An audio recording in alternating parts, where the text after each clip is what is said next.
কম CC bike নিয়ে কি সাজেক আসা সম্ভব?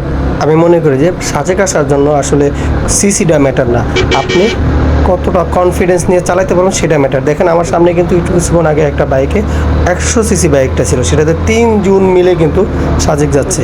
সো এইখানকার বাইকগুলো অধিকাংশই কিন্তু ডিসকভার চালায়, যারা 3 জন 2 জনকে নিয়ে তারা সাজেক এই সর্বোচ্চ চূড়া পর্যন্ত ওঠে।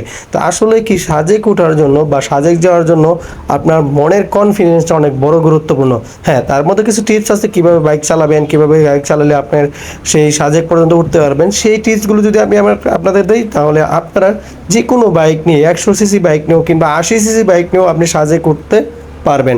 তো সেই জন্য আপনাকে অবশ্যই ফার্স্টে মেনটেনেন্স করতে হবে। আপনি কত, এই দেখেন আমার সামনে কিন্তু ডিসকভার একটা 100 সিসি বাইক, সো এইটা নিয়েও কিন্তু সাজেক উঠবে। সো আপনি কতটুকু মেনটেনেন্স করে বাইকটা চালাচ্ছেন, পরবর্তীতে বিয়ার করে আপনি কতটুকু চালানোর পর আপনার বাইকটাকে রেস্ট দিবেন। হ্যাঁ, আপনার যদি কম সিসি বাইক হয় আপনাকে অবশ্যই 50 কিলোমিটার পর পর চালানোর পর পর আপনাকে রেস্ট দিতে হবে আপনার বাইকে। তারপরে আপনার বাইকের মাইলেজটা যদি ভালো পাওয়ার জন্য আপনাকে অবশ্যই মোবিল চেঞ্জ করে নিতে হবে, ভালো অকটেন তুলতে হবে।